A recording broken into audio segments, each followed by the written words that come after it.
Hi guys, since the video with the little pressure test setup we had, I thought I'd backtrack a little bit and we'll just talk about piston design and cover some things that some people tend to overlook. I have seen a video a little while ago talking about the KYB Triple S fork, and the guy made a comment about how big the ports were, and there's something that he's overlooked in that statement, and that is that although these ports are very big, with the area being about 240 millimeters squared, the maximum flow area is always going to be at the in port. So this is on the way in, so obviously this is on our return side. This area here works out to around 66 millimeters squared, so no matter what your shims are doing, the biggest area or biggest flow area will be limited to 66 millimeters squared. So the whole idea, KYB knows what they're doing, and the whole idea behind having these big ports is this increases the pressure area. So that's the area working on the shim stack the moment that the active valve starts to move. So the bigger this pressure area, the sooner the shims will lift, and it allows you to run a stiffer shim stack but get it to lift earlier. And the reason we want a stiffer shim stack on this base valve is because we're only flowing 35 mil of oil, so we want that, we want to sort of restrict that or limit that. Yeah, so that's the KYB Triple S base valve. Now, I did a post on KTM Suspension Talk talking about the WP compression adjuster piston and the variation between that and, say, a KYB or Showa.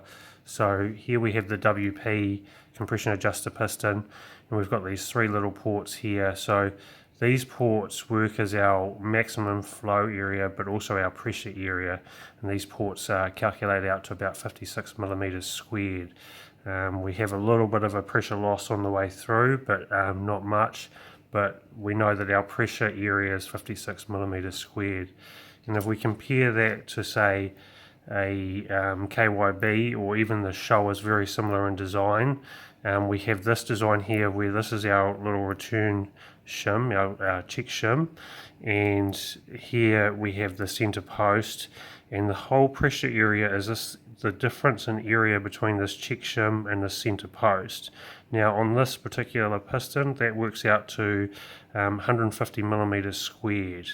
Now the interesting thing to note is that's 150 millimeters squared, but our maximum flow area, this is a 2.2 mil hole KYB piston, our maximum flow area is 22 millimeters squared. If we were running the 3 millimeter holes, it would be about 33, I think it is, 36, somewhere around there. So if we can see that the pressure area and the maximum flow area are two different things. Now, there's a reason that KYB do this, and it's again because they can run a stiffer shim stack on this compression adjuster. In fact, if you did a shim count, just a basic shim count, the stock KYB compression adjuster shim stack is about 3 times stiffer than anything you're going to see in a WP, but it still seems to operate better because of the increased pressure area. So what I've done, I have been running a KYB shock on my KTM, and love the way it feels. It definitely seems to do everything quite well. Yeah, so I have been running that KYB shock, but just recently I've had this WP piston machine, so you can see we've machined out to the ports and actually joint all three ports together. We've machined down the center post a little bit. We've increased the pressure area working on the shim stack to approximately 170 millimeters squared. So this means I can run a stiffer shim stack on this piston, and I should get a similar feel to the KYB shock. It will mean that the shim stack, the trouble we seem to be having with the WP shocks is that there's a big compromise between running a soft enough compression adjuster shim stack that will lift soon enough, there's no significant delay in the lifting, but then there's too soft that it actually just sort of blows open, and then it causes these problems of flow imbalances. So doing this, I can run a stiffer shim stack and hopefully get everything sort of working together. So that's that. And then the other thing we're going to talk about is the KYB main piston. So again, it's something similar to think about, and that is that although this piston has some big ports on it, about 277 millimeters squared, the maximum flow area is always going to be limited to the inflow area, in this case 156 millimeters squared, so this area here. And don't forget, we're going to have some pressure losses on the corners of these ports as well. So the maximum flow area is always significantly less than what the ports sort of tend to show. By comparison, this piston I had machined up that I've talked about before, which didn't actually work very well at all, had large amounts of hysteresis.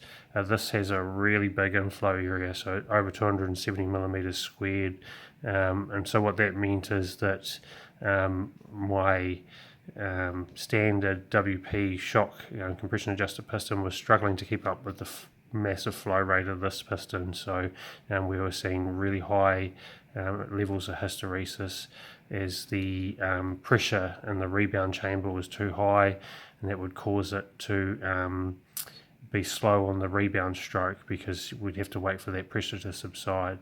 So this is something to think about. So don't confuse port area with pressure area. They're two different things, and there's reasons that KYB have designed the stuff that they the way they have, and there's reasons that their stuff works really, really well when compared to, say, something like the WP. It will be interesting. I'll come back with some feedback on this modified piston as to whether it does operate the way we hope it will. But yeah, something to think about, guys. Thanks.